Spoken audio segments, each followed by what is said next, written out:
আসসালামু আলাইকুম। সবাইকে অসংখ্য ধন্যবাদ। অ্যাকচুয়ালি আমরা আসলে এই সার্কুলারের যে অংশ ওয়েবসাইটে পেয়েছি সেই অংশের সবগুলো পয়েন্ট পর্যালোচনা করা এবং আমাদের নিজেদের যতটুকু প্রস্তুতির প্রয়োজন ছিল সেই প্রস্তুতি নেওয়ার জন্য তোমাদেরকে অপেক্ষা করিয়েছি। এই জন্য আন্তরিকভাবে দুঃখিত। আসলে অ্যাকচুয়ালি আমরা আজকের ফেসবুক লাইভের যে টপিক বা যে বিষয়ে কথা বলতে চাই, মেডিকেল ভর্তি পরীক্ষার অনলাইন ফর্ম পূরণের কি কি বিষয়ে সতর্ক থাকা উচিত এবং কি কি বিষয়ে পূর্ব প্রস্তুতি নেওয়া উচিত এবং কি কি বিষয়ে আগে থেকে নিজেদের মধ্যে পারিবারিকভাবে এবং নিজের পরিচিত জনের মধ্যে আলোচনা থাকা উচিত, সেগুলো নিয়েই আমরা আসলে আজকে কথা বলবো। এবং এই কথার পরিপ্রেক্ষিতে আমার কাছে মনে হয় যেটা তোমাদের জন্য এই অনলাইন ফর্ম পূরণ সংক্রান্ত যে দুশ্চিন্তা থাকে বা এটা নিয়ে কেউ একটু হয়তো ভাবতেছে যে আমার কোনো কিছু ভুল হয়ে যায় কিনা, সেই জায়গাটা একটু স্বস্তির পরিস্থিতি তৈরি হবে মনে করি। তার সাথে সাথে আমাদের যে সামগ্রিক যে বিষয় সেটা হচ্ছে যে সাধারণ জ্ঞান যে টপিক, এটা নিয়ে একটু পরিবর্তন এসছে, যার কারণে অনেকেরই মন খারাপ, অনেকে একটু স্ট্রেস ফিল করতেছে। আমার মনে হয় সেই বিষয়ে আমরা কিছুটা কথা বলতে পারি। Thank you so much medical student যারা জয়েন করেছে এবং অন্য যারা আমাদের কাছে কথা শুনতে পাচ্ছ একদম দেশের বিভিন্ন প্রান্ত থেকে। আমার সাথে engineer Faisal Haider, medical academic course coordinator. আমরা আসলে হঠাৎ করেই আমাদের প্রস্তুতির একটা ব্যাপার চলে আসছে, কারণ ইঞ্জিনিয়ার ফয়সাল হায়দার ভাইয়া ক্লাস নিচ্ছিলেন আর আমি আমার একটা কাজে ছিলাম। সেখান থেকে আমরা সিদ্ধান্ত নিলাম যে যত দ্রুত কথা বলে সবাইকে কিছুটা আশ্বস্ত করা যায়, দুশ্চিন্তা মুক্ত করা যায়, কারণ এই ডিসেম্বর মাস এবং পড়ালেখার এই মধ্যবর্তী পর্যায়ে সবচেয়ে বেশি ভোগান্তিতে স্টুডেন্টরা তাদের বিভিন্ন বিষয় নিয়ে মানসিক চাপের মধ্যে আছে, সেগুলো নিয়ে। তো যাই হোক, আমরা কথা বলা শুরু করতে পারি। ফয়সাল। জি ভাই, আমরা আসলে আজকের কথার শুরুতেই যদি আমরা একটু এক নজরে দেখে নিই যে আসলে ফর্ম ফিল আপ কবে শুরু হচ্ছে, কবে শেষ হবে এবং অ্যাডমিট কার্ড কবে থেকে পাওয়া যাবে, আমার মনে হয় এটা দিয়ে শুরু করলে আজকের আলোচনাটা ভালো হয়। আচ্ছা, ওকে, থ্যাংক ইউ। আমরা আসলে এর সাথে আরেকটা জিনিস অ্যাড করি, আমার কাছে মনে হয় যেটা যে মেডিকেল ভর্তি পরীক্ষার জন্য যে সার্কুলার বা বিজ্ঞপ্তি আমরা 2 পেজে পেয়েছি। এক পেজের মধ্যে ডিটেইল আছে, ডিটেইল বলতে আপাতত এটাই ডিটেইল। আরেক পেজের মধ্যে এই সার্কুলার কাদের কাছে যাবে এরকম কিছু পদ পদবি দেওয়া আছে। তো সবার উদ্দেশ্যে এটাও জানিয়ে রাখি, আসলে এই সার্কুলারের পরেও আরো একটা ডিটেইল সার্কুলার থাকবে, কিভাবে অনলাইন ফর্ম ফিল আপ করতে হয় এরকম লিখিতভাবে থাকবে এবং সেখানে বিভিন্ন মেডিকেল কলেজের নাম এবং মেডিকেল কলেজের নিজস্ব কিছু কোড, বিভিন্ন এক্সাম সেন্টার, মেডিকেল ভর্তি পরীক্ষার যে এক্সাম যেখানে হবে সেই সেন্টারের নাম এবং সেই কোড, এগুলোর বিস্তারিত কিন্তু থাকবে। সেটা আমরা হয়তো আজকে রাতে পেয়ে যেতে পারি অথবা আগামীকাল হয়তো পেয়ে যেতে পারি। তবে আপাতত আমাদের হাতে যা যা আমরা পেয়েছি সেটা নিয়ে যদি আমরা কথা বলি আমার কাছে মনে হয় সুবিধা হবে। ফয়সাল। জি ভাইয়া, আমাদের অ্যাকচুয়ালি অনলাইনের যে আবেদনটা তোমাদের এটা শুরু হবে হচ্ছে আগামী পরশুদিন থেকে, মানে 10 ডিসেম্বর থেকে, এবং এটা সকাল 10টা থেকে শুরু হবে। সকাল 10টা, তবে এখানে আমার মনে হয় একটু যুক্ত করা ভালো। সকাল 10টা বলা হয়, আমরা ধরে নিব সকাল 10টায়। তবে যেহেতু ওই একই টাইমে অনেক স্টুডেন্ট হিট করে অনলাইনে ফর্ম ফিল আপ করার জন্য, যার কারণে কিন্তু অনেক সময় সার্ভার একটু স্লো থাকে, কারো হয়তো এটা লগ ইন করতে গিয়ে একটু ডিলে হতে পারে। এটার জন্য কোনো মাথা গরম করা ঠিক হবে না, কারণ সবাই ফর্ম ফিল আপ করতে পারবে, এত টেনশনের কোনো কিছু নাই। কারণ ভাই আসলে আবেদনটা করা যাবে আসলে 27 ডিসেম্বর পর্যন্ত, প্রায় 17 দিনের একটা উইন্ডো থাকবে। একদম মঙ্গলবার 10টা বাজেই করতে হবে জরুরি না, চাইলে 2-3 ঘন্টা পরেও চাইলে সেটাই করা যাবে। সেটাই, এবং কারোর টার্গেট যেন আবার 27 ডিসেম্বর না থাকে, লাস্টের দিন করলাম একবারে। এই ধরনের উদ্ভট কাজকর্ম করা ঠিক না। তবে প্রথম দিন, দ্বিতীয় দিন, তৃতীয় দিন আমরা করে ফেলি, কারণ বিগত বছরগুলোতে আসলে বিভিন্ন মেডিকেল কলেজে যে স্টুডেন্ট সংখ্যা, সেই স্টুডেন্ট সংখ্যার যে লিমিট সেটা অনেক বেশি ছিল, যার কারণে যারা যে কেন্দ্রে পরীক্ষা দিতে চেয়েছে সেই কেন্দ্রেই পরীক্ষা দিতে পেরেছে। গত বছর এ ধরনের কোনো সমস্যা হয় নাই যে ঢাকার স্টুডেন্ট কাউকে ঢাকার বাইরে গিয়ে পরীক্ষা দিতে হবে। এটা এর আগে 4-5 বছর আগে বা 3 বছর আগে এরকম কিছু সমস্যা ছিল, যেটার জন্য অনেক স্টুডেন্ট অনেক ভোগান্তিতে পড়েছে। বাট এখন এটার সমস্যা হবে না, সেই আশাবাদ ব্যক্ত করি। ফয়সাল। আর ভাইয়া এখানে যেটা আরেকটা জিনিস খেয়াল রাখতে হবে সেটা হচ্ছে অ্যাপ্লাই করার পরে কিন্তু আবার একটা আবেদন ফি জমা দেওয়ার একটা ব্যাপার আছে। এটার জন্য আবেদন ফি হচ্ছে 1000 টাকা। এটা একটা টেলিটক সিমের মাধ্যমে আমার মনে হয় পাঠাতে হয় প্রত্যেক বছর, এই বছর এরকমই থাকবে। আর অ্যাডমিট কার্ডটা আসবে হচ্ছে 12 জানুয়ারি, এবং অ্যাডমিট কার্ডটা কিন্তু ডাউনলোড করে অবশ্যই একটা কালার প্রিন্টারে প্রিন্ট করতে হবে। এটা ব্ল্যাক অ্যান্ড হোয়াইট প্রিন্ট করলে এটা ওরা কাউন্ট করবে না, কালার প্রিন্টই লাগবে। হ্যাঁ, অ্যাডমিট কার্ড যেহেতু আমরা এটা সমস্ত অনলাইন ফর্ম পূরণ করার পরে আমাদের পিডিএফ এর মধ্যে সবকিছু কালার থাকে, তো আমরা কালার প্রিন্টই করবো, সাদা কালো কোনো কিছুর মধ্যে যাওয়ার দরকার নেই। যে কোনো এই ধরনের অ্যাডমিট কার্ড বলি বা স্টুডেন্ট কপি যেগুলোই আসবে আমরা কালার প্রিন্ট করে রাখবো, কারণ এগুলো চান্স পাওয়ার পরে আবার যখন মেডিকেল কলেজে ভর্তি হতে যাবে, সেটা পাবলিক হোক প্রাইভেট হোক, তখন কিন্তু এই অ্যাডমিট কার্ড এই স্টুডেন্ট কপি এগুলো কিন্তু চায়। তো ওই জন্য কালার প্রিন্ট আমরা একাধিক কপি করে রাখলাম, 3-4 কপি করে রাখলাম, অসুবিধা। হ্যাঁ, আমার মনে হয় যে ভাই আমরা যদি ওদের একটু ইন্টারফেসটায় যাই, এটা তো আসলে ওরা জানেই, জি, বা সাধারণ জ্ঞানের যে সিলেবাসটা আজকে ওরা একটা ফিক্সড করে ফেলছে যে বাংলাদেশ এবং আন্তর্জাতিক কি হবে। আমরা এর আগে হচ্ছে নীতিমালাটা আসার পরে আমরা একটা ধারণা করেছিলাম যে আন্তর্জাতিক থাকতে পারে, আজকে আসলে একদম ক্ল্যারিফাই করে দিল যে আন্তর্জাতিক থাকবেই। এই নিয়ে কি ভাই আমাদের কোনো প্ল্যান আছে কিনা স্টুডেন্টদেরকে আশ্বস্ত করার জন্য? আশ্বস্ত করার জন্য আমরা যেহেতু মেডিকোর পেজ থেকে লাইভ হচ্ছে, আমার কাছে মনে হয় একটু 1 মিনিট এটা নিয়ে বলা যায়। আমি অলরেডি যেসব ব্রাঞ্চের প্রোগ্রামে গিয়েছিলাম ঢাকার বাইরে এবং ঢাকার ভিতরে ফার্মগেট ব্রাঞ্চ সহ অন্য ব্রাঞ্চে যেসব অনুষ্ঠানে আমি কথা বলেছি, সেখানে এই বিষয়ে কিন্তু একটা প্রাথমিক ধারণা দেওয়া ছিল এবং সবাই মোটামুটি এই বিষয়ে বুঝতে পেরেছে আগে থেকেই যে টপিকে চেঞ্জ আসতে যাচ্ছে। এবং এই টপিক কিন্তু বিশেষ করে আমি খুলনা, বরিশাল, ময়মনসিংহ, রাজশাহী এই ব্রাঞ্চগুলোতে আমি স্পেসিফিকভাবে বলেছি যে 2018 সাল পর্যন্ত, আমি যদি ভুল না করে থাকি, তাহলে বাংলাদেশের সাথে আন্তর্জাতিক টপিক ছিল মেডিকেল ভর্তি পরীক্ষায়, সেটার পুনরাবৃত্তি হতে পারে এবং আলটিমেটলি সেটাই হচ্ছে। এবং আমি দুইটা দিক থেকে আমি বলবো, একটা হচ্ছে যে আমি যদি ধরো এটাকে দেওয়া এই টপিকটা এইভাবে চেঞ্জ হওয়াটাকে আমি কিভাবে দেখি বা আমরা কিভাবে দেখি।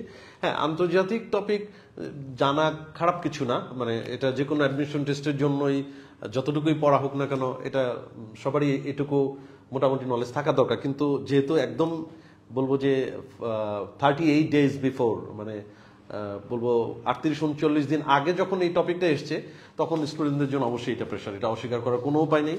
এবং অনেকেই নার্ভাস হয়ে যাচ্ছে যে আমরা আসলে স্পেসিফিক কিছু টপিকের মধ্যে ছিলাম, তার মধ্যে থেকে আবার এটা অ্যাড করছে, এখন আমরা এটা কিভাবে পড়বো। তো আমরা আশ্বস্ত করতে চাই এইভাবে যে মেডিকোর পক্ষ থেকে আসলে অ্যাকচুয়ালি একটা কোর্স প্ল্যান আমরা বাংলাদেশ এবং আন্তর্জাতিক বিষয়ের উপর একটা কোর্স প্ল্যান আজকে রাতেই রেডি করে ফেলবো। মোটামুটি একটা ফরম্যাট আমাদের করা আছে, আলোচনা করা আছে। এটা কোর্স প্ল্যানটা রেডি করে এইটার উপরে আমাদের ক্লাসের রুটিন আমরা করব সাধারণ জ্ঞানের উপরে স্পেশালি, এবং এর সাথে সাথে বাংলাদেশ এবং আন্তর্জাতিক বিষয়গুলোর উপরে আমরা চেষ্টা করব আমাদের যতটুকুই কষ্ট হোক না কেন আমরা একটা নোট তোমাদের দিতে পারি কিনা, যে নোটের মধ্যে সবচেয়ে গুরুত্বপূর্ণ টপিকগুলোকে একসাথে করে দিলে, যাতে করে তুমি শেষ সময় এসে এই যে এত প্রেশার বায়োলজি, কেমিস্ট্রি, ফিজিক্সের উপরে, সেক্ষেত্রে এবং তার সাথে ইংরেজি, এর মধ্যে সাধারণ জ্ঞান যেন একটা স্বস্তির মধ্য দিয়ে তুমি রিভিশন দিয়ে পড়া কমপ্লিট করতে পারো।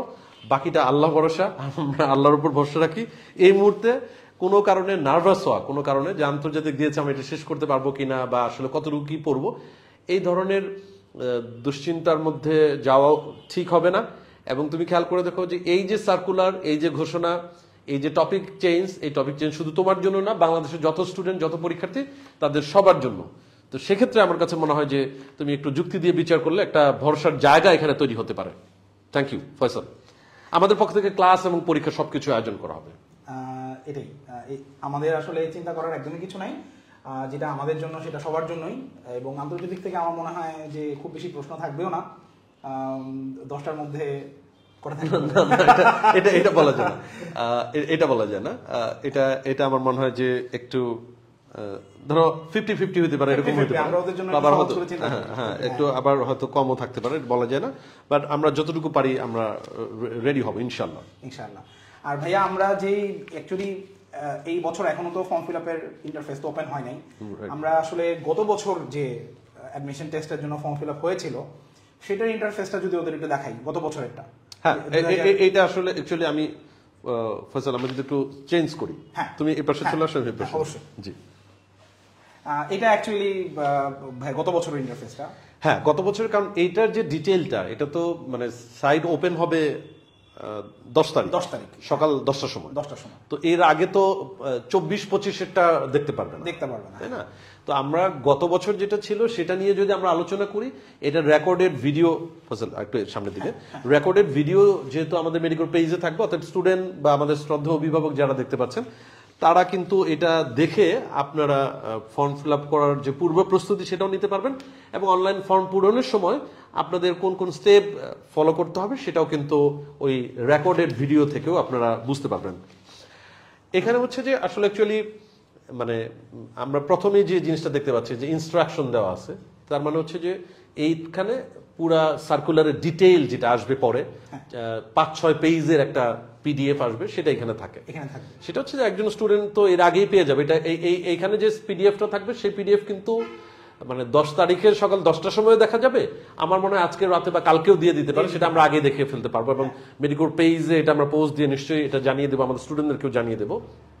এরপরে এখানে দুইটা অপশন থাকে, সেটা হচ্ছে যে এসএসসি এইচএসসি যারা মানে বাংলা ভার্সন এবং ইংলিশ ভার্সন যারা, তাদের জন্য একটা অপশন, তারা এটাতে ক্লিক করবে। আর যারা ও লেভেল এ লেভেল করে আসছে তাদের জন্য এটা ক্লিক করবে এখানে, ঠিক আছে? আমরা আগে যদি বাংলা ভার্সনের যেটা আছে সেটাতে যদি আমরা ইংলিশ ভার্সন, ঠিক আছে? আর এটা হচ্ছে ইংলিশ মিডিয়ামের যারা এ লেভেল কমপ্লিট করে তাদের জন্য এই অপশনে ক্লিক করতে হবে। এরকম মানে যে স্বাস্থ্য অধিদপ্তরের যে dgme.teletalk.com.bd যে সাইট, সেখানে ক্লিক করার পরই এরকম আমরা পেজ দেখতে পাবো আর কি, ঠিক আছে? নেক্সট যদি আমরা দেখি যারা বাংলা ভার্সন ইংলিশ ভার্সন, তাদের এসএসসি এসএসসির ইনফরমেশন দিতে হবে। এখানে হচ্ছে রোল নাম্বার, তারপর হচ্ছে রেজিস্ট্রেশন নাম্বার, হ্যাঁ, বোর্ড দিতে হবে, পাসিং ইয়ারটা কি হবে সেটা দিতে হবে। আচ্ছা, দিয়ে যদি কেউ মানে উপজাতি কোটায় থাকে তাহলে সে এখানে ক্লিক করবে, ঠিক আছে? এখানে ক্লিক করবে, ক্লিক করে দেন নেক্সটে যাবে। আর যদি উপজাতি কোটায় কেউ না থাকে এখানে ক্লিক করার দরকার নেই। তার মানে হচ্ছে একজন স্টুডেন্টকে কিন্তু তার এসএসসি এইচএসসির এই ইনফরমেশনগুলো নিয়ে তারপর অনলাইন ফর্ম ফিল আপ করতে বসতে হবে। মানে এক জায়গায় এই ডাটাগুলো থাকবে, ওইটা দেখে দেখে। হ্যাঁ, এখন আমি এসএসসি এইচএসসির অ্যাডমিট কার্ড বা এগুলো খুঁজে খুঁজে ওইভাবে করলাম, এটা আগে থেকেই রেডি থাকা ভালো। এবং স্টুডেন্টদের জ্ঞাতার্থে জানিয়ে দিতে চাই যে মেডিকোর টেলিগ্রাম চ্যানেল এবং হোয়াটসঅ্যাপ গ্রুপগুলোতে এবং ফেসবুকে তোমাদের যে ইন্টেন্সিভ কোর্সের যে গ্রুপ রয়েছে সেই গ্রুপে আমরা কিন্তু এটার যে পূর্ব প্রস্তুতির জন্য কি কি তথ্য রেডি থাকতে হবে সেরকম একটা পিডিএফ তোমাদেরকে আমরা দিয়েছি অলরেডি, এবং মেডিকোর যারা অফিস টিম তারা নিশ্চয়ই এটা খেয়াল করবেন। এবং সেখানে কিন্তু এই ধরনের একটা পেজ থাকবে, এই ধরনের একটা পেজ থাকবে, সবাই নিশ্চয়ই দেখতে পাচ্ছ, এই ধরনের একটা পেজ থাকবে যেখানে স্টুডেন্টদের যাবতীয় ইনফরমেশন যেগুলো আগে থেকেই রেডি থাকা দরকার, সেটা কিন্তু এখানে রেডি করে নিয়ে তারপরে বসতে হবে। তাহলে সেক্ষেত্রে আমার মনে হয় স্টুডেন্টদের আর কোনো ধরনের একটা মানে কনফিউশনের পরিস্থিতিতে পড়তে হবে না আর কি, ঠিক আছে? আচ্ছা, নেক্সট আমরা এরকম পাবো, সেখানে কথা হচ্ছে যে রোল নাম্বার এবং রেজিস্ট্রেশন নাম্বার এসএসসি এইচএসসি এগুলো ইনপুট দেওয়ার পরে দেন কিন্তু অটোমেটিক্যালি একজন স্টুডেন্টের নাম আসবে, father's name, mother's name, date of birth, gender, এগুলো কিন্তু অটোমেটিক্যালি চলে আসবে। এটা শিক্ষা বোর্ড থেকে নিয়ে নিবে। হ্যাঁ, বোর্ড থেকে এটা নিয়ে নিবে এই তথ্যটা। এবং যদি কোনো কারণে রোল রেজিস্ট্রেশন ভুল হয় তাহলে কিন্তু স্টুডেন্টের নাম এবং ফাদার্স নেম, মাদার্স নেম এগুলো ভুল আসতে পারে।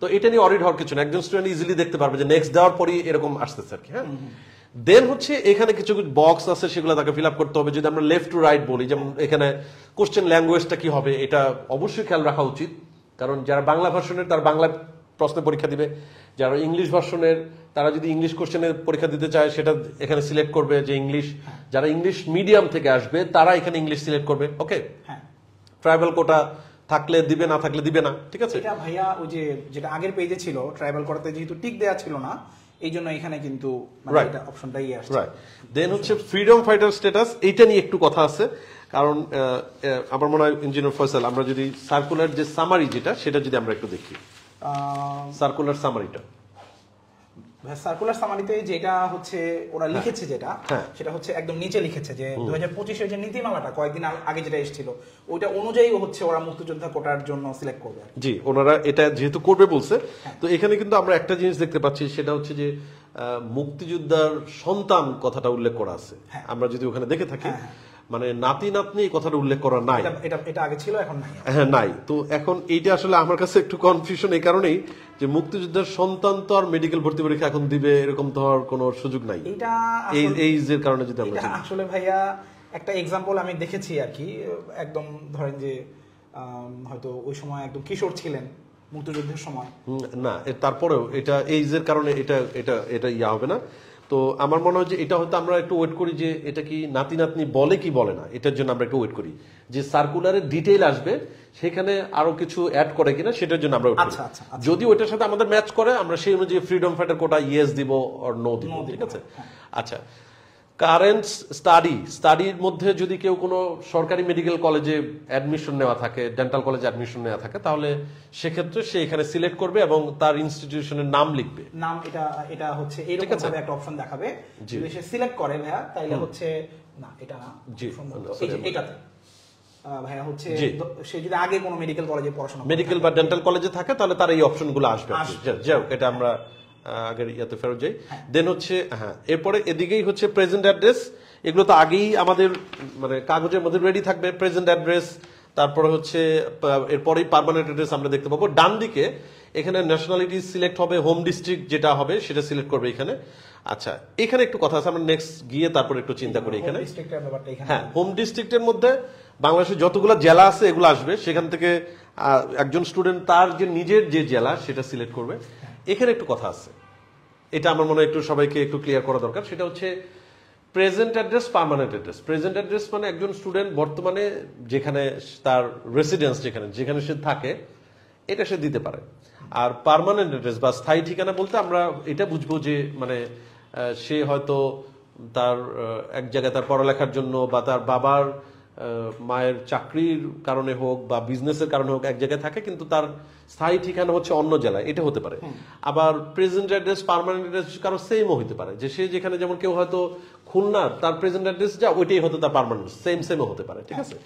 এখন কথা হচ্ছে হোম ডিস্ট্রিক্টটা মানে কি কারণে আমরা একটু এটা খেয়াল করবো। পার্মানেন্ট অ্যাড্রেস হিসেবে যেমন আমি যদি চিন্তা করি যে আমার পার্মানেন্ট অ্যাড্রেস যদি চিন্তা করছি টাঙ্গাইলে, তার মানে আমার হোম ডিস্ট্রিক্টের মধ্যে টাঙ্গাইল দেওয়া উচিত, ঠিক আছে।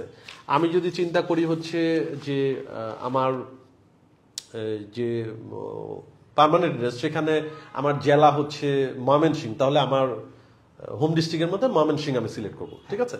পার্মানেন্ট অ্যাড্রেসটা যে জেলায় থাকবে সেটাই হোম ডিস্ট্রিক্ট হিসেবে সিলেক্ট হবে, কাউন্ট হবে।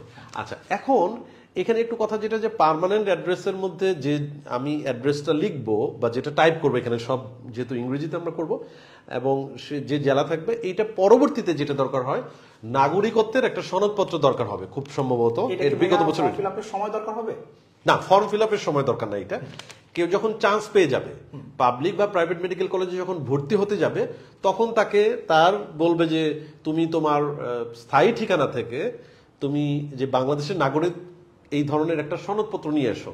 এটা হতে পারে ইউনিয়ন পরিষদের চেয়ারম্যান অথবা লোকাল কাউন্সিলর, কমিশনার যারা থাকে বা মেয়র যিনি থাকবেন, ওনাদের অফিস থেকে এই ধরনের একটা সার্টিফিকেট নিয়ে আসতে হবে, এটা দরকার হবে। তার মানে আমি চাইলেই কিন্তু ইচ্ছা মতো হোম ডিস্ট্রিক্ট একটা দিয়ে দিলাম, ব্যাপারটা এরকম কিন্তু না। আমাকে কিন্তু পরবর্তীতে ওই পেপারস কিন্তু শো করতে হবে। বিগত বছরগুলোতে যেটা হয়েছে, এই বছর সার্কুলারে আরেকটু কোনো চেঞ্জ করে নতুন কিছু বলে কিনা সেটা একটা বিষয়। এবং এখানে আমরা যদি কোটার ক্ষেত্রে আমরা যদি একটু খেয়াল করি, কোটার ক্ষেত্রে শুধুমাত্র মুক্তিযুদ্ধ কোটার ক্ষেত্রে এরকম বলছে তা কিন্তু না। প্রতি বছরে যেরকম জেলা কোটার একটা ব্যাপার উল্লেখ করা থাকে, এই বছর কিন্তু জেলা কোটার ব্যাপারটাকে একটু ভিন্নভাবে উপস্থাপন করছে। অতএব সার্কুলারটা সবাই একটু ভালোভাবে পড়ে দেখবে। এই হচ্ছে পার্মানেন্ট অ্যাড্রেস। এরপরে যদি যাই আমরা প্রেজেন্ট অ্যাড্রেস, ওকে, হ্যাঁ সরি, প্রেজেন্ট অ্যাড্রেসের পরে প্রেজেন্ট অ্যাড্রেসের মধ্যে কি লিখতে হয়? কেয়ার অফ লিখবো আমরা, ফাদার্স নেম, মাদার্স নেম, অথবা আমি যদি অন্য কেউ আমার অভিভাবক থাকে তার নাম লিখবো। তারপরে অ্যাড্রেস যায় যেটা দরকার সেটা আমরা লিখলাম। লেখার পরে এখানে বোধহয় ভাইয়া একটা জিনিস আমরা ওদের বলে দিতে পারি যে স্টার মার্ক করা যে তথ্যগুলা এগুলা দিতেই হবে। স্টার মার্ক ছাড়া যেগুলা, যেমন পোস্টকোড, এটা দিলে ভালো, তবে না দিলেও এটা ফর্মটা সাবমিট করতে পারবে। তবে অবশ্যই ভুল যেন না হয়, পোস্ট কোড এটা বের করার কোনো ব্যাপারই না। এটা গুগলে সার্চ দিলেই সব এরিয়ার পোস্ট কোড গুলো পাওয়া যায়, এটা কোনো সমস্যা না। But be careful, contact number কোনোভাবেই ভুল করা যাবে না। কন্টাক্ট নাম্বার কোনোভাবে ভুল করা যাবে না। এবং এই যে স্টার চিহ্ন দেওয়া এবং লাল কন্ট্যাক্ট নাম্বার যেটা লিখছে, এইখানে কন্ট্যাক্ট নাম্বারের ক্ষেত্রে সতর্কতার জরুরি এই কারণে যে তোমার যাবতীয় যত তথ্য স্বাস্থ্য অধিদপ্তর থেকে আসবে, ডিজিএমই থেকে আসবে, তোমার পরীক্ষার কেন্দ্র থেকে শুরু করে তোমার রেজাল্ট, তোমার ভর্তির অন্যান্য নির্দেশনা সব এই নাম্বারে আসবে। অতএব কোনো কারণে তুমি ভাবলা যে আমি কন্ট্যাক্ট নাম্বার মন চাইলে এখন একটা দিয়ে দিলাম, এরকম কোনোভাবে দেওয়া উচিত না। যেটা তোমার অ্যাকচুয়ালি পার্মানেন্ট নাম্বার, সেটা হতে পারে তোমার মা অথবা বাবা, যেটা তাদের এনআইডি দিয়ে তাদের ওই নাম্বার সিম ওপেন করা আছে, সেটা দেওয়া উচিত। ইভেন তোমারও যদি থাকে যেটা তোমার নিজের নামে, এরকম কিছু, যাতে আনফরচুনেটলি কোনো সময় যদি ওই সিম হারিয়ে যায় এই 2 মাসের মধ্যে, তাহলে যেন ওই সিম আবার নতুন ভাবে তুমি সেম সিম তুলতে পারো। এখন এটা সবাইকে অ্যাটেনশন দিতে হবে এই কারণে যে অযথা একটু অবহেলার কারণে পরবর্তীতে যেন কোনো ভোগান্তির মধ্যে না পড়তে হয়। এখানে অপশনাল কন্ট্যাক্ট নাম্বার যেটা, সেটাও দেওয়া উচিত এবং সেটাও অ্যাক্টিভ থাকবে। যে নাম্বার সবসময় চালু থাকবে সেই নাম্বার অবশ্যই এখানে সিলেক্ট করা উচিত। দেন পার্মানেন্ট অ্যাড্রেস এজ ইউজুয়াল এখানে সিলেক্ট করবে, ডিস্ট্রিক্ট আসবে, এখানে ডিস্ট্রিক্ট সিলেক্ট করার পরপরই উপজেলা চলে আসে, অতএব এগুলা খুব কঠিন কোনো কিছু না। নেক্সট হচ্ছে এডুকেশনাল কোয়ালিফিকেশন। যেহেতু রোল নাম্বার, রেজিস্ট্রেশন নাম্বার দেওয়ার পরে যে আমরা ইন্টারফেসটা পাবো, সেই অনুযায়ী এই এডুকেশনাল কোয়ালিফিকেশনটা বোর্ড থেকেই যেটা আছে সেটা কিন্তু এখানে শো করবে। এটা নিয়ে আলাদা করে প্যানিক হওয়ার কিছু নাই, বা এটা তোমার কোনো এখানে কিছু করার সুযোগ নেই আর কি। ঠিক আছে, আমরা নেক্সট যাব হচ্ছে choice option, medical college choice, যেটা এরকম একটা আমরা জায়গা পাবো, সেখান থেকে আমার মেডিকেল কলেজগুলা চয়েস করতে হবে। এইটা হচ্ছে এখানে আসলে অ্যাকচুয়ালি 11 থেকে টোটাল 44 পর্যন্ত অ্যালফাবেটিক্যালি দেয়া, হ্যাঁ এটা দেওয়া আছে, মানে যে ইয়া করে। তো যেটাই হোক না কেন, তোমার যেটা খেয়াল করতে হবে সেটা হচ্ছে যে এখানে যতগুলো আছে সবগুলাই, কেউ কেউ মনে করে যে মেডিকেল কলেজ চয়েস আমি যে কয়েকটাতে পড়বো আমি সে কয়েকটা দিলাম, বাকিগুলো দিলাম না। ব্যাপারটা এরকম কোনো কিছু না। কারণ তুমি যে মেডিকেলে চান্স পাওয়ার পর, ধরো তুমি সবগুলো দেওয়ার পরে এমন একটা মেডিকেল কলেজে চান্স পেয়েছো যেটা তুমি মানে ভাবতেছো যে তুমি এখানে পড়বা না, বা তোমার বাসায় এটা অ্যালাউ করতেছে না, তো এর মানে কিন্তু চান্স পাওয়ার পর তুমি কিন্তু বাধ্য না যে ওই মেডিকেল কলেজে ভর্তি হবে। তুমি ভর্তি না হলে কোনো অসুবিধা নাই। কিন্তু এখন হয়তো তুমি ভাবতেছো যে ঢাকার এই 4টা মেডিকেল কলেজের বাইরে আমি পড়বো না, অথবা ডিভিশনাল যে মেডিকেল কলেজগুলো আছে এর বাইরে আমি পড়বো না। কিন্তু 1.5 মাস পরে গিয়ে বা 2 মাস পরে গিয়ে হঠাৎ করে ডিসিশন চেঞ্জ হলো, কোনো কারণে তোমার মন চেঞ্জ হলো বা তোমার ফ্যামিলির ডিসিশন চেঞ্জ হলো, তখন কিন্তু তুমি আর কোনো কিছু করতে পারবে না। দেখা গেলো তোমার নাম্বার আছে কিন্তু তুমি মেডিকেল কলেজ চয়েস না দেওয়ার কারণে তোমার সিলেক্টেড কোনো কিছু আসে নাই, তুমি কিন্তু তখন আর কোনো মেডিকেল কলেজে তখন কিন্তু ভর্তি হতে পারবে না। সেই জন্য এখানে যতগুলো মেডিকেল কলেজ আছে সেই মেডিকেল কলেজ সবগুলাই এখানে সিলেক্ট করা উচিত। একটা একটা করে পছন্দক্রম অনুযায়ী অ্যাড করে দিলেই এগুলো সব এই পাশে শো করতে থাকবে।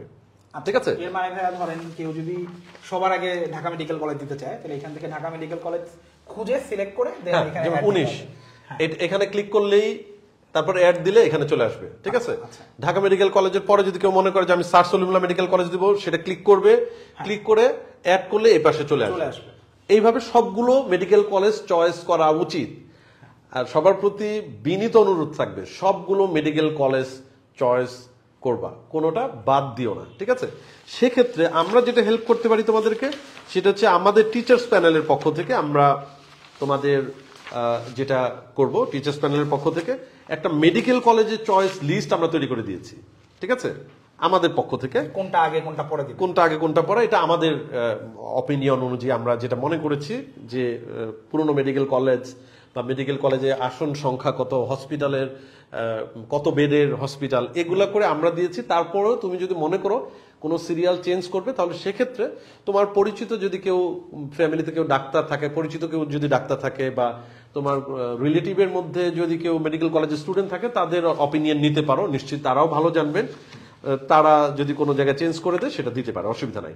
আমরা এটা আমাদের যে সফট কপি যেটা, সেটা আমরা আমাদের স্টুডেন্টদেরকে আমরা অলরেডি প্রোভাইড করেছি, এবং আমাদের যে হার্ড কপি, প্রিন্ট কপি, কালকে তোমাদের পরীক্ষা আছে, সেই পরীক্ষার পরে তোমাদের কিন্তু সেটার প্রিন্ট কপি আগামীকাল সব ব্রাঞ্চে দিয়ে দেওয়া হবে, সেখান থেকে তোমরা কালেক্ট করে নিও। সেখানে মোটামুটি ভাবে একদম সুন্দর মতো স্টেপ বাই স্টেপ কি করতে হবে সেগুলো লেখা আছে, এবং তোমার যে পূর্ব প্রস্তুতি প্রয়োজন, যে তথ্যগুলা প্রয়োজন, সেগুলোও কিন্তু একটা পেজের মধ্যে উল্লেখ করা আছে। ফয়সাল, এরপরে হচ্ছে সিলেক্ট করার পরে আসলে দেখতে এরকম হবে। আর তারপরে হচ্ছে আমাদের আরেকটা জিনিস হচ্ছে লাগবে, সেটা হচ্ছে আমাদের এখানে ফটো আর হচ্ছে সিগনেচার। ফটো আর সিগনেচার, এইটার ব্যাপারটা একটু ওদের আমার মনে হয় গুরুত্ব দিয়ে একটু শুনে নেওয়া উচিত। হ্যাঁ, ফটো আর সিগনেচারের ব্যাপারটা আমি যেটা বলবো যে ফটো আর সিগনেচার আসলে অ্যাকচুয়ালি এটা আগে থেকেই রেডি থাকাটা জরুরি। হ্যাঁ, আগে থেকেই একজন স্টুডেন্টের যে ছবি, এবং আমার কাছে মনে হয় আগামীকাল যদি সবাই ছবি নিশ্চয়ই আছে, রিসেন্ট ছবি হলে সবচেয়ে বেশি ভালো। অনেকে আছে যে ক্লাস 10-এর ছবি, স্কুলের ছবি দিয়ে দেয়, স্কুল ড্রেস পরা, অনেকে বেনি করার ছবি। এত আগের ছবি না দেওয়াটাই ভালো, কারণ তুমি যখন মেডিকেল কলেজে ভর্তি হতে যাবে তোমার ওই অ্যাডমিট কার্ডের ছবির সাথে তোমার বর্তমান চেহারার মিল থাকাটা তো জরুরি, তাই না? নাহলে ওখানে একটা কনফিউশন তৈরি হলে জিনিসটা কেমন হয় যে তোমার ওই চেহারার সাথে মিল পাওয়া যাচ্ছে না। এই জন্য সাম্প্রতিক কালের ছবি দেওয়াটা ভালো। যদি সম্ভব হয় আগামীকাল তুলে ফেলো, তাহলে আবার সারা বাংলাদেশের সব স্টুডিওতে কালকে ভিড় লেগে যাবে, ঠিক আছে? তুলে ছবিটা রেডি করা উচিত। আর সিগনেচার, যেটা সিগনেচারটা হচ্ছে আমি বলবো যে মানে ফুল নেম তোমার যেটা, যে ফয়সাল হায়দার, ওইটা পুরাটাই তুমি সিগনেচার হিসেবে, তুমি এখনই ডাক্তার যেহেতু হও নাই, ওতে এই প্যাচ ট্যাচ দিয়ে একটা কিছু সিগনেচার দিয়ে একটা ভাব নিলাম, এই ধরনের কাজে যাওয়া দরকার নাই। তোমার যে রিয়েল নেম যেটা অ্যাকর্ডিং টু ইউর সার্টিফিকেট, সেই নামটাই সিগনেচার হিসেবে দিয়ে দিতে পারো। এটা হচ্ছে পরামর্শ। এই ছবি এবং সিগনেচার এটা কিন্তু ইমেজ হিসেবে আপলোড দিতে হবে ফয়সাল, ইমেজ হিসেবে আপলোড দিতে হবে, এবং ইমেজের একটা তোমার সাইজ দেওয়া আছে, সেটা যদি একটু বলো তুমি। সাইজটা এখানেও বলা আছে, এটা 300 বাই 300 একটা ইমেজ হতে হয়। এখন 300 বাই 300 ইমেজ তোমাদের মধ্যে যারা একটু টেকনোলজিক্যালি সাউন্ড, যারা এই ব্যাপারগুলো একটু বোঝো, তারা 300 বাই 300 মানেটা বুঝবা। যারা বোঝো না তারা মেডিকোর আমাদের ভাই আপুদের হেল্প নিতে পারো। 300 বাই 300 তে যে কোনো ছবি খুব ইজিলি এডিট করা যায়। এবং তোমার সিগনেচারটা হইতে হবে 300 বাই 80 সাইজে হইতে হবে। পিক্সেল মাপে। কোনো ছবির মানে তোমার ছবির সাইজটা 100 কিলোবাইটের বেশি হওয়া যাবে না, আর সিগনেচারের সাইজটা 60 কিলোবাইটের বেশি হওয়া যাবে না। এটা কম্পিউটারের সফটওয়্যার দিয়ে ইজিলি করা যায়। এবং এখানে কিন্তু একটা অপশনও থাকবে, যদি চায় কেউ, সে তার ছবি এবং সিগনেচার এই যে মানে মাপে দেওয়ার কথা সেই মাপে আছে কিনা সেটা সে চাইলে চেক করে নিতে পারবে। তবে আমার রিকোয়েস্ট থাকবে যে তোমাদের ছবি এবং সিগনেচার এগুলো স্ক্যান করে সাইজ আগে থেকেই ঠিক করে রাখবা। সেটা যদি তুমি নিজের বাসায় করো তাহলে তোমার ল্যাপটপে থাকলো, ডেস্কটপে থাকলো, অথবা তুমি যদি মনে করো যে না আমার এই ব্যবস্থা নাই, আমি অন্য কোনো জায়গা থেকে আমি করবো, কারো হেল্প নিয়ে করবো, তাহলে পেন ড্রাইভের মধ্যে এটা থাকতে পারে, ঠিক আছে? যাতে করে মানে যে ডিভাইস থেকে অনলাইনে ফর্ম ফিল আপ করা হবে সেই ডিভাইসের মধ্যে যেন অ্যাক্সেসটা থাকে, তাই না? আরেকটা জিনিস হচ্ছে ভাইয়া, ছবিটা তো অবশ্যই ওই অ্যাডমিট কার্ডের মতো কালার হইতে হবে, ব্ল্যাক এন্ড হোয়াইট ওরা নিবে না। আর এইখানে ভাইয়া যে সিগনেচারটাও করবে, মানে ও যেভাবে ওর নামটা লিখবে, এটাই কিন্তু তোমার অ্যাডমিট কার্ড যেটা 12 জানুয়ারি তুমি ডাউনলোড করবা, ওই অ্যাডমিট কার্ডে ওই সিগনেচারটারই স্ক্যান কপিটা থাকবে, অ্যাডমিট কার্ডে প্রিন্ট করা থাকবে। এবং তুমি যখন ভর্তি পরীক্ষা দিবা, ভর্তি পরীক্ষাতে তোমার যে খাতার মধ্যে যে সিগনেচার করবা অ্যাটেন্ডেন্স শিটে, সেখানেও তোমার সেম সিগনেচারটাই দিতে হবে, সেম সিগনেচার করতে হবে। এবং টিচার তোমার কিন্তু অ্যাডমিট কার্ড দেখেই মেলাবে যে আসলে তুমিই কিনা। হ্যাঁ, মানে তোমার সিগনেচারের সাথে ম্যাচ করে কিনা, ঠিক আছে? অতএব এই দুইটার জিনিস আগে থেকেই রেডি রাখা খুব জরুরি। এরপরে এখানে একটা এই কোডের ব্যাপারে ফয়সাল, এটা আমার মনে হয় ভাই ওরা জেনজি, ওরা জানে এগুলা। যে কোনো জায়গাতে এরকম ক্যাপচা আসে, রিলোড দিলে নতুন করে ক্যাপচা আসতেই থাকবে, এইটা দেখে দেখে টাইপ করতে হয়, এটা একবার এক একটা র্যান্ডম, এটাতে কোনো ইয়ে নাই। দেন এখানে ক্লিক করবে, ক্লিক করে সাবমিট করে ফেললো, তার মানে অনলাইনে ফর্ম পূরণ শেষ। এখানে আমার কাছে মনে হয় যেটা আমি একটু বলতে চাই যে এই সাবমিট করার পরে যেরকম আসে আর কি, এখানে তোমরা একটা মানে ডামি দেখতে পাচ্ছ আর কি, এরকম একটা পিডিএফ তৈরি হবে, সার্ভার থেকে তৈরি হবে, মানে সাবমিট করার পর এরকম পিডিএফ তৈরি হবে।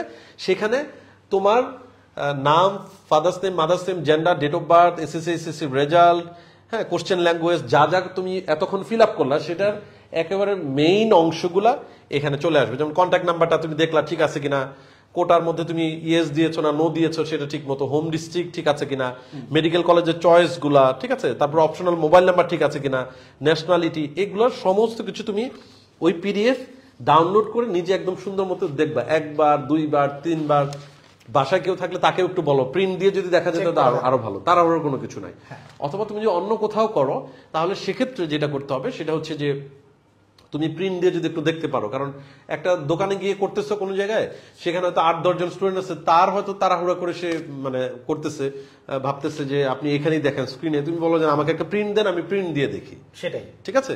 কারণ এটা ভুল করে আবার অযথা একটা মানসিকভাবে একটা মানে বলবো যে একটা টেনশনের মধ্যে পড়ে যাওয়াটা, সেটা কিন্তু সবচেয়ে বেশি ভুল হয় যেটা আর কি ভাইয়া, সেটা হচ্ছে ছবি আর সিগনেচার দোকানে যদি করে ভুল করে অন্য কারো সিগনেচার আপলোড করে দিলে ওটা কিন্তু এখানে চেক দেখাবে যে আসলে কোন সিগনেচারটা আপলোড হয়েছে। জি জি জি, সিগনেচার এবং ছবি দুইটাই এখানে দেখাবে, এই পিডিএফ এর মধ্যে প্রিন্ট করে নিবা তুমি, তখন তোমার কিন্তু এখানে যে ডাটা এটা সব ঠিক থাকলে সব ঠিক। এটা হচ্ছে আমাদের অনলাইন ফর্ম পূরণের ব্যাপার। একটা বিষয় ছিল, সেটা হচ্ছে যে এটা খুব সম্ভবত কিছু মানে মেডিকেল কলেজে ভর্তির সময় মনে হয় এই অ্যাপ্লিকেন্ট কপিটার প্রিন্ট আউট দেখতে, এই অ্যাপ্লিক্যান্ট কপি যেটা, এটার প্রিন্ট কপি এটা মানে সব মেডিকেল কলেজেই চাইতে পারে, এটা মাথায় রাখতে হবে। এবং সেই অনুযায়ী আমার কাছে মনে হয় যে আমার মনে হয় যে সংগ্রহে রাখাটা জরুরি, ঠিক আছে। আচ্ছা, নেক্সট হচ্ছে যারা এ লেভেল করে আসছে তাদের এটা ক্লিক করতে হবে। ক্লিক করার পরে তাদের এখানে যেটা আসবে সেটা হচ্ছে মোবাইল নাম্বার দেওয়াটা, আর একটা হচ্ছে স্বাস্থ্য অধিদপ্তর থেকে ইংলিশ মিডিয়ামের যারা তোমরা এ লেভেল করে আসছো তাদের কিন্তু একটা ইকুইভ্যালেন্স সার্টিফিকেট কালেক্ট করতে হবে। তোমরা আগামীকালই যোগাযোগ করো বা 10 তারিখে যোগাযোগ করো, তোমরা একটু পরে ফর্ম ফিল আপ করলে কোনো অসুবিধা নাই। সেই ইকুইভ্যালেন্স সার্টিফিকেটটা কালেক্ট করে তারা তোমাকে ওখান থেকে একটা কোড নাম্বার দেবে, সেই কোডটা এখানে অ্যাপ্লাই করতে হবে। ইংলিশ মিডিয়ামের জন্য ইকুইভ্যালেন্স সার্টিফিকেট কালেক্ট করাটা জরুরি অনলাইন ফর্ম ফিল আপ শুরুর আগে, ইংলিশ মিডিয়ামের যারা এ লেভেলের যারা, ঠিক আছে। আচ্ছা, তাদের জন্য বাকি ইনফরমেশন গুলো সেম ভাবে ফিল আপ করতে হবে। মেডিকেল কলেজ চয়েসের ব্যাপারে 1 মিনিট যদি একটু বলতে হয়, আমরা অলরেডি ওই অনলাইন ফর্ম পূরণের সময় কিভাবে হবে সেটা অলরেডি বলে দিয়েছি। মেডিকেল কলেজ চয়েসটার ক্ষেত্রে দুইটা বিষয় মনে রাখা উচিত। একটা হচ্ছে যে মেডিকেল কলেজ চয়েস সবগুলোই দেওয়া উচিত। 2 নম্বর হচ্ছে মেডিকেল কলেজ চয়েসটা কি হবে না হবে সেই জায়গায় কি চেঞ্জ আসতে পারে। যেমন হতে পারে যে ঢাকার 4টা দেওয়ার পরে কারো হোম ডিস্ট্রিক্ট যদি চট্টগ্রাম হয়, সে ঢাকার 4টার পরে ময়মনসিংহ না দিয়ে চট্টগ্রাম দিল। কারো হোম ডিস্ট্রিক্ট যদি রাজশাহী হয়, সে ঢাকার 4টার পরে ময়মনসিংহ চট্টগ্রাম না দিয়ে সে রাজশাহী দিতে পারে, ঠিক আছে। এইভাবে তার যে হোম ডিস্ট্রিক্ট বা তার যে স্থায়ী ঠিকানা, তার বাসার কাছের মেডিকেল কলেজ সেটা সে দিতে পারে। তবে খেয়াল রাখবে, বাসার কাছে মানে এটাই না যে ঢাকার 4টা দেওয়ার পরে আমি হয়তো একদম নতুন যে সরকারি মেডিকেল কলেজগুলো হয়েছে, ধরো আমি যদি বলি, ধরো টাঙ্গাইলের কথা বলি অথবা ধরো কিশোরগঞ্জ, এগুলা মানে একদমই নতুন হয়েছে মানে তুলনামূলক ভাবে, তো তুমি ঢাকার 4টার পরে ওগুলা দিয়ে দিলে সেটা কিন্তু আবার ঠিক হবে না। এবং আরেকটা কথা, তুমি যে সিরিয়ালি দাও না কেন, পরবর্তীতে যদি কোনো কারণে মানে সিট খালি হয় তাহলে মাইগ্রেশন করার একটা সুযোগ আছে। অতএব এটা নিয়ে অত অরিড হওয়ার কোনো কিছু নাই। মেডিকেল কলেজ চয়েস এখানে পছন্দের ক্রম আমরা একটা সিলেক্ট করেছি, এটা আমরা সবাইকে দিয়ে দিব, অসুবিধা নাই। এটা নিয়ে কথা বলি। পরীক্ষার কেন্দ্র চয়েস, তাহলে দুইটা জিনিস খেয়াল করো। মেডিকেল কলেজ চয়েস আমরা অনলাইনে ফর্ম ফিল আপের সময় দিয়ে দিলাম। পরীক্ষার কেন্দ্র চয়েস এটা কোন জিনিস? এটা হচ্ছে পরীক্ষা দিবে। তার মানে হচ্ছে মেডিকেল কলেজ চয়েস আমি দিলাম, আমার মতো দিলাম। এখন আমি পরীক্ষা দিতে চাই কোন মেডিকেল কলেজের তত্ত্বাবধানে, সেই মেডিকেল কলেজকে আমি পরীক্ষার কেন্দ্র হিসেবে চয়েস করব। কোনটা? আমি যেখানে থেকে পড়ালেখা করতেছি এখান থেকে কোন কেন্দ্রে বা কোন মেডিকেল কলেজের তত্ত্বাবধানে পরীক্ষা দিলে পরীক্ষার হলে যাওয়ার জন্য আমার কম সময় লাগবে, তাই না? যেমন ঢাকায় যারা আছে তাদের কথা যদি বলি, কারো বাসা যদি ক্যান্টনমেন্টে হয়, তাহলে সে তখন চিন্তা করবে কি যে শহীদ সোহরাওয়ার্দী মেডিকেল কলেজ কেন্দ্র হিসেবে চয়েস করলে পরীক্ষা হয় ফার্মগেটের তেজগাঁও কলেজে, তাহলে তার জন্য এখানে সহজ, ঠিক আছে। কারো বাসা যদি খিলগাঁও হয়, হ্যাঁ, সে চয়েস করতে পারে মুগদা মেডিকেল কলেজ, কারণ মুগদা মেডিকেল কলেজের মাধ্যমে যে পরীক্ষা নিয়ন্ত্রণ হয় সেটার কেন্দ্র হিসেবে মতিঝিল আইডিয়াল কলেজ হয়, তাই না। তারপরে কেউ যদি চিন্তা করে আমার বাসা হচ্ছে সেগুনবাগিচাতে, ঢাকার যারা অন্য কেউ যারা আছে তারা মন খারাপ করবে না, ঢাকার গুলো আগে বলতেছি, কারো বাসা হচ্ছে কেউ চিন্তা করলো যে আমার হচ্ছে পুরান ঢাকাতে, সে তখন চিন্তা করতে পারে আমি ঢাকা মেডিকেল কলেজকে কেন্দ্র হিসেবে চয়েস করি, আমার তাহলে পরীক্ষা হবে ঢাকা বিশ্ববিদ্যালয়ের যে ভেতরে বিভিন্ন ডিপার্টমেন্ট আছে সেসব জায়গায়। তো এখানে খেয়াল রাখবো আমরা, মেডিকেল কলেজ চয়েস একটা আলাদা বিষয়, পরীক্ষার কেন্দ্র চয়েস কিন্তু আরেকটা বিষয়। মেডিকেল কলেজ চয়েস আমরা ঠিক করব কখন? যখন হচ্ছে অনলাইন আমরা ফর্ম ফিল আপ করতেছি, সব তথ্য দিচ্ছি ওই সময়। আর পরীক্ষার কেন্দ্র চয়েস করবো হচ্ছে যখন টাকা জমা দিব, টেলিটকের মাধ্যমে যখন টাকা জমা দিব, তখন আমাকে ওখানে পরীক্ষার কেন্দ্র চয়েস করে 2টা 3টা 4টা দিয়ে একটা মেসেজ পাঠাতে হয়, মেসেজের রিপ্লাইতে আসে যে হ্যাঁ মানে তোমার কেন্দ্রটা এইটা হিসেবে সিলেক্ট হয়েছে। এবং একজন চাইলে পরীক্ষার কেন্দ্র যদি সে মনে করে যে আমি যদি কোনো কারণে ঢাকা মেডিকেল কলেজ কেন্দ্র না হয় তাহলে মুগদা মেডিকেল কলেজ আমার সেকেন্ড চয়েস, ওইটা ফিল আপ করার সময় আমি দিয়ে দিলাম। সেটা আমাদের এখানে যে ডিটেইল লেখা আছে যেটা তোমাদেরকে প্রোভাইড করা হবে সেখানে সুন্দর মতো দেওয়া আছে, এটা নিয়ে টেনশন করার কোনো কিছু নাই। জাস্ট আপাতত এটা মনে রাখো যে মেডিকেল কলেজ চয়েসটা একরকম, আর পরীক্ষার কেন্দ্রটা হচ্ছে যে মেডিকেল কলেজের তত্ত্বাবধানে তুমি পরীক্ষা দিতে চাও। এখন ঢাকার বাইরে যে আছে, যেমন বরিশালের কেউ যদি চিন্তা করে, সে কি ঢাকার মেডিকেল কলেজ দিবে পরীক্ষার কেন্দ্র? না, সে কি করবে, সে তার পরীক্ষার কেন্দ্র হিসেবে চয়েস করবে হচ্ছে Barishal medical college. Barishal medical college এখন পরীক্ষা নেওয়ার সময় কোন কোন জায়গায় সে কেন্দ্র রাখবে সেটা তাদের ব্যাপার। কিন্তু বরিশালের যে স্টুডেন্ট সে কিন্তু মেডিকেল কলেজের চয়েসের সময় সে কিন্তু সব মেডিকেল কলেজ দিয়েছে, Dhaka medical, sir Salimullah medical college, Suhrawardy medical college, Mugda medical college, এভাবে দিয়েছে। কিন্তু পরীক্ষার কেন্দ্র কিন্তু সে দিবে কোন জায়গায়, আমার বাসা যেহেতু বরিশালে অথবা আমি এখানে দিলাম, আমার বাসা যদি ফরিদপুরে হয় আমি এখানে দিলাম, আমার বাসা যদি রংপুরে হয় তাহলে আমি রংপুর মেডিকেল কলেজকে চয়েস করলাম। এই হচ্ছে পরীক্ষার কেন্দ্র চয়েসের ব্যাপারে সতর্কতা। এটা অনলাইন ফর্ম পূরণের সময় না, মোবাইল দিয়ে টেলিটকের সিম দিয়ে যখন আমরা পরীক্ষার ফিস জমা দিব সেই সময়ে এই কেন্দ্র চয়েস করতে হয়। আচ্ছা, এইখানে ভাই অনেকের একটা কনফিউশন দেখছে আগের বছরগুলোতে, অনেক স্টুডেন্ট কনফিউজড হয় যে ধরেন কারো মেইন কন্ট্যাক্ট নাম্বারটাই টেলিটকের নাম্বার, তার কি মেইন কন্ট্যাক্ট নাম্বার যেটা সে ফর্ম ফিল আপের সময় দিয়েছে ওই কন্ট্যাক্ট নাম্বার দিয়েই টাকা পাঠাতে হবে এমন কি কোনো বাধ্যবাধকতা আছে? না না, মেইন কন্ট্যাক্ট নাম্বার গ্রামীণ ফোনের হতে পারে, বাংলা লিংক হতে পারে, রবির হতে পারে, কিন্তু মোবাইলের মাধ্যমে যে টাকা পাঠাতে হবে সেটা কিন্তু অবশ্যই এবং অবশ্যই টেলিটকের সিম থেকে টাকা পাঠাতে হবে, এটা ছাড়া টাকা নিবেই না, ঠিক আছে? এবং সেখানে কিভাবে টাকা পাঠাতে হয় এরকম কতগুলো ধাপ এখানে উল্লেখ করা আছে, সেইটা অনুযায়ী খুব ইজিলি করা সম্ভব। এটা নিয়ে অডিট হওয়ার কোনো কিছু নাই। এই হচ্ছে পরীক্ষার কেন্দ্র চয়েস। এখানে যদি একটু সবাই পার্থক্যটা ধরতে পারে। এখানে আরেকটা প্রশ্ন আসে যে ওরা যখন অনলাইনে ফর্ম ফিল আপটা সাবমিট করবে, সাবমিট করার মানে মিনিমাম বা ম্যাক্সিমাম কতক্ষণের মধ্যে ওদের টাকা পাঠানোর মেসেজটা পাঠাইতে হবে?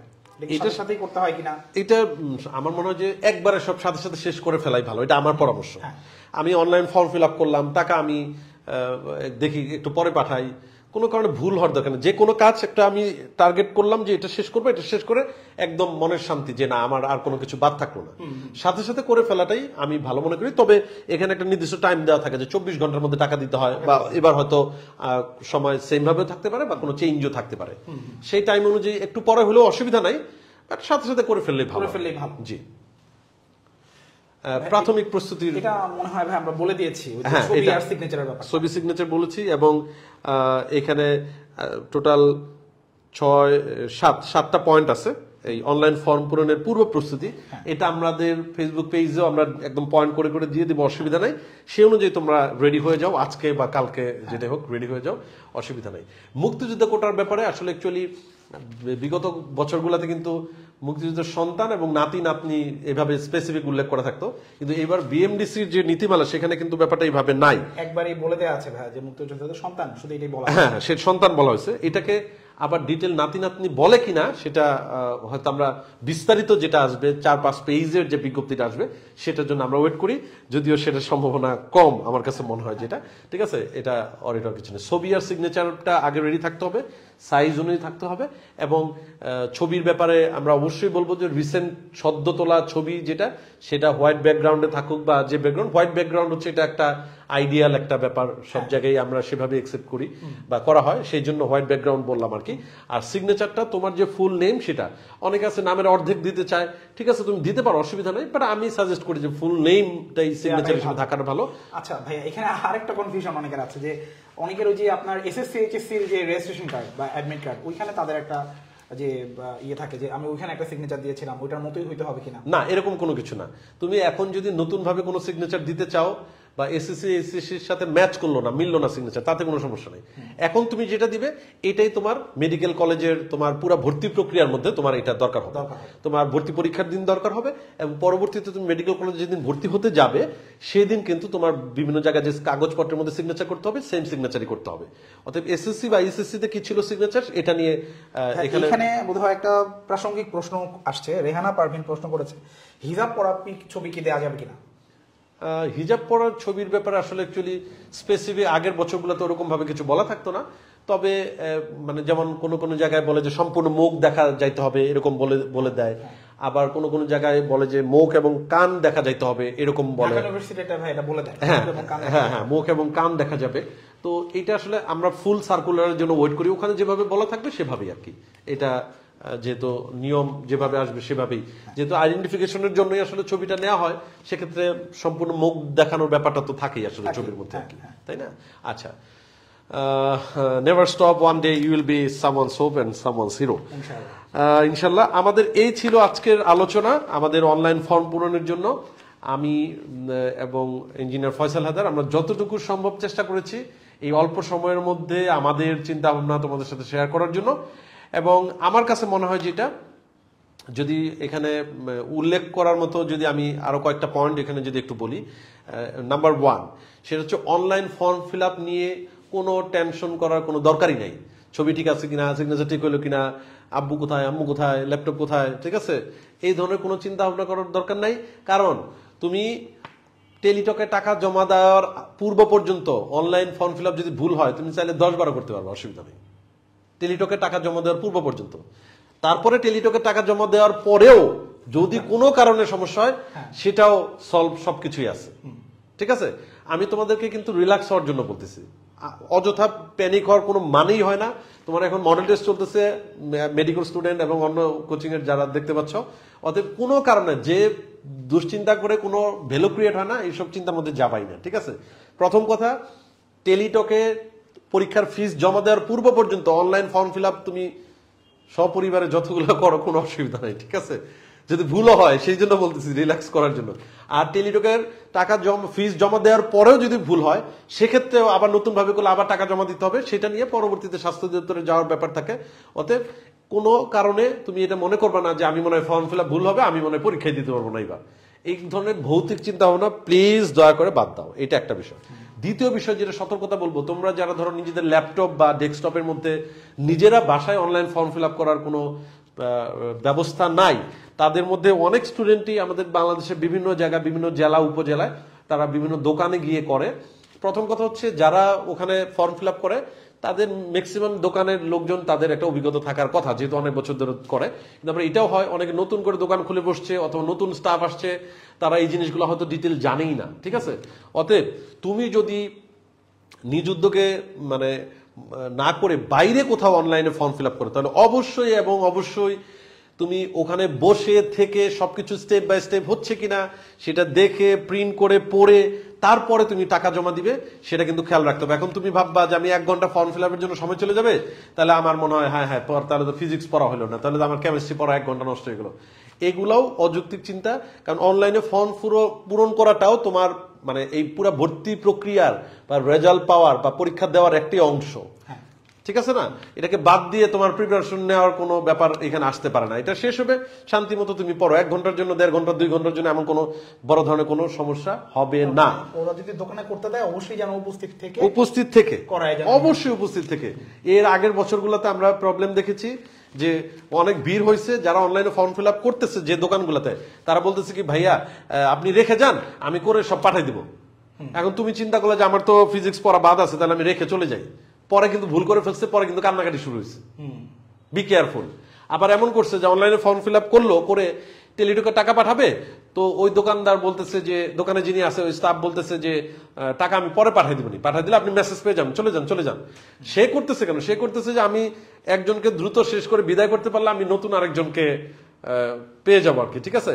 এখানে হয়তো যারা অনলাইনে ফর্ম ফিল আপ করে কেউ থাকতে পারে, সে আবার ভাবতেছে আমি নেগেটিভ না, আপনাদের কেউ এটা ভুল করে বলে এটা আমি বলতেছি। আপনারাও খেয়াল রাখবেন, একজন স্টুডেন্টের এটা লাইফের বড় একটা পরীক্ষা, সেটার অনলাইন ফর্ম ফিল আপের সময় আপনি তাড়াহুড়া করলেন, তাড়াহুড়া করে একজনকে একটা অযথা হয়রানির মধ্যে ফেলবেন, এটা তো উচিত না। আপনি তো তার কাছ থেকে একটা ফিজ নিচ্ছেন, তাহলে আপনি তাকে হয়রানির মধ্যে কেন ফেলবেন, ঠিক আছে। এই জন্য স্টুডেন্টদেরকে রিকোয়েস্ট করবো, অনলাইনে ফর্ম পূরণ হবে, প্রিন্ট দিয়ে চেক করব, চেক করে টেলিটকে টাকা পাঠানোর পরে আমার মোবাইলে মেসেজ আসছে, পরীক্ষার কেন্দ্র আসছে, পরীক্ষার কেন্দ্র বুঝে পেয়ে, পরীক্ষার কেন্দ্রের মেসেজ পেয়ে দেন আমি বাসায় চলে যাব। আবারও বলি, পরীক্ষার কেন্দ্রের মেসেজ মোবাইলে আমার মেইন কন্ট্যাক্ট নাম্বারে পাবো, মেইন কন্ট্যাক্ট নাম্বারে পাওয়ার পর সবকিছু ওকে, দেন আমি বাসায় চলে গেলাম, ঠিক আছে। এই জায়গায় আমাদের স্টুডেন্টরা যেন কেউ এটা ভুল না করে। এর আগে হঠাৎ করে আমি বলবো 1-2% ভুল হয়ে গেছে যেখান থেকে করছে, তারপরে তার একটা হয়রানির মধ্যে পড়ছে, হয়তো খেয়াল করে না, খেয়াল করছে কখন, সেই এই যে লাস্ট ডেট ছিল 27 ডিসেম্বর, 27 ডিসেম্বরের পরে এখন জানুয়ারি ফার্স্ট উইকে গিয়ে তুমি যদি বলো যে আমার তো দোকান থেকে এটা করছিলাম, এটা ভুল করছে, তখন এটা কি কারেকশন করার সুযোগ আছে? কোনো সুযোগ নাই তো। এই জন্য আমার কাছে মনে হয় নিজে থেকে সবকিছু করাটা সবচেয়ে বেশি ভালো। এটা তোমরা অনেক অনেক স্মার্ট, আমি জাস্ট এটা কিন্তু সতর্ক করে দিচ্ছি, দোকান থেকে যারা করবা বাইরে থেকে তাদের জন্য কিন্তু এটা প্রবলেম হতে পারে। ইঞ্জিনিয়ার ফয়সাল হায়দার, কোনো প্রশ্ন যদি থাকে আমরা এটা কথা বলতে পারি। ভাইয়া ওদের 2-1টা প্রশ্ন ছিল যেটার অ্যান্সার হচ্ছে মানে কনফিউজিং প্রশ্নই, কনফিউশন নিয়ে প্রশ্ন করছে। রবিউল প্রশ্ন করছে যে হোম অ্যাড্রেস কি এনআইডি কার্ডেরটা নাকি বার্থ সার্টিফিকেট এগুলোর সাথে মিলাই দিতে হবে কিনা?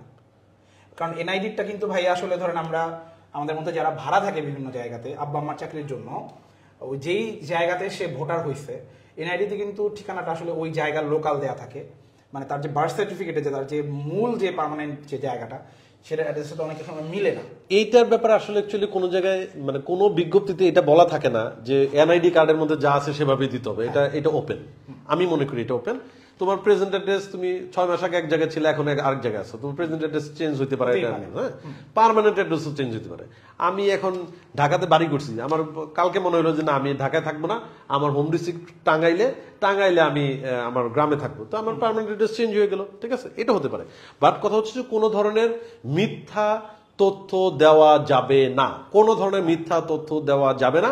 এবং হোম ডিস্ট্রিক্ট হিসেবে পার্মানেন্ট অ্যাড্রেস হিসেবে যেটা দেওয়া থাকবে সেখান থেকে পরবর্তীতে তোমার কিন্তু নাগরিকত্বের সনদপত্র কালেক্ট করতে হবে, সেই বিষয়টা কিন্তু মাথায় রাখা উচিত। ফয়সাল, আচ্ছা এখানে ভাইয়া আরেকটা প্রশ্ন আসছে যে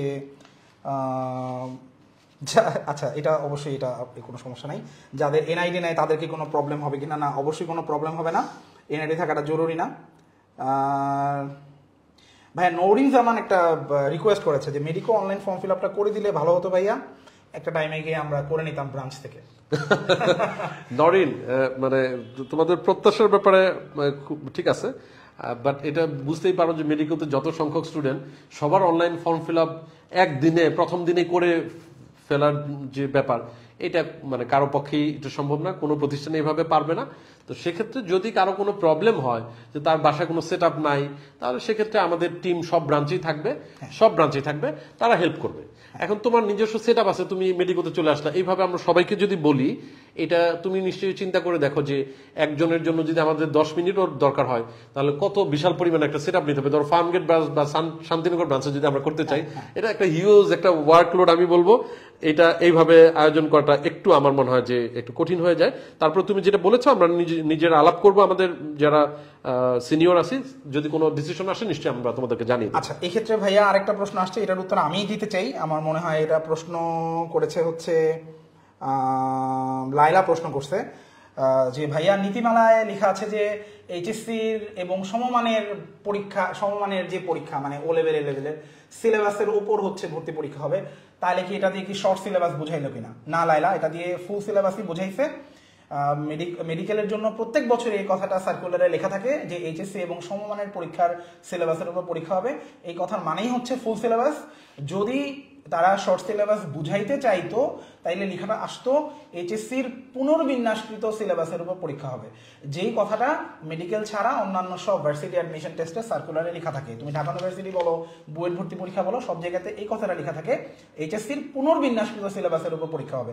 তার মানে এই কথাটা যেহেতু মেডিকেলের সার্কুলারে লেখা নাই, এইচএসসি এবং সমমান লেখা আছে, তার মানে এটা অবশ্যই ফুল সিলেবাস, শর্ট সিলেবাস কিন্তু না।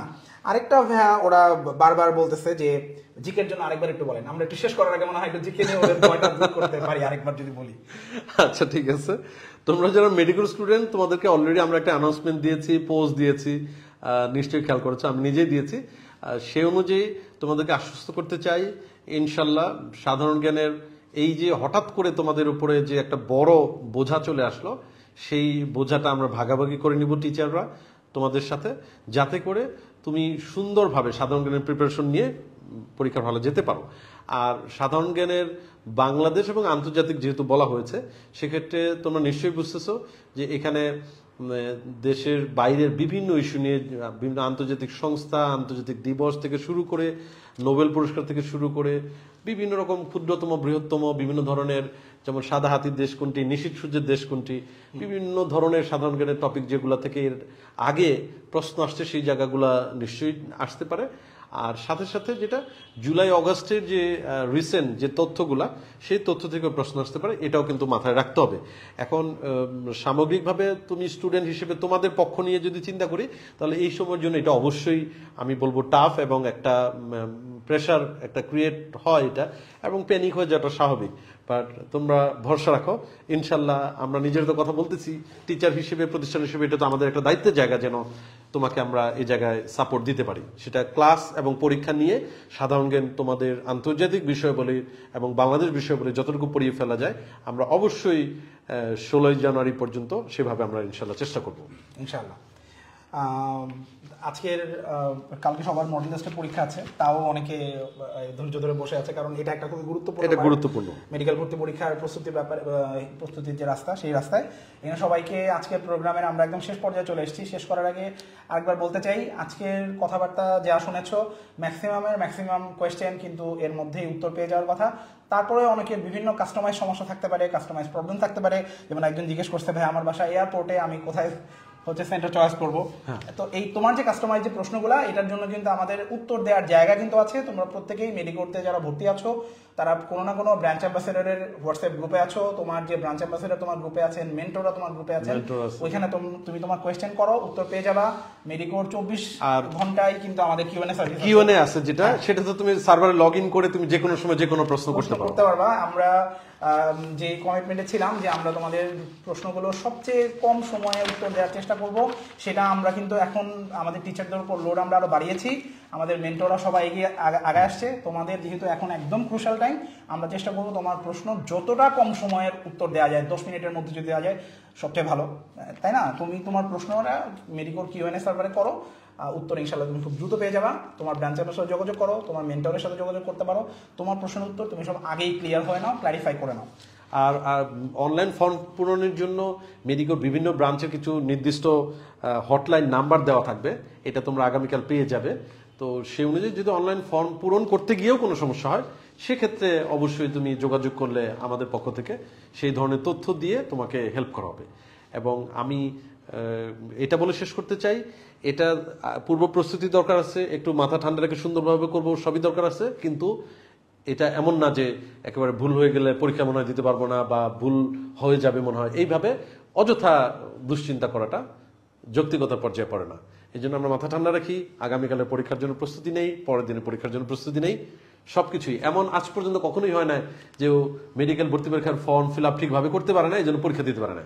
এটা ইতিহাস এটা বলে না। অতএব সেটা এতদিন হয় না, এই বছর 24 ব্যাচে তোমারই হবে, এই ধরনের উদ্ভট চিন্তা করা উচিত না। সবার জন্য শুভকামনা। আমি ডাক্তার জুবাইদুর রহমান জনি তোমাদের কাছ থেকে বিদায় নিচ্ছি। আমি ইঞ্জিনিয়ার ফয়সাল হায়দার। সবার জন্য আবারও শুভকামনা। আল্লাহ হাফেজ। আসসালামু আলাইকুম।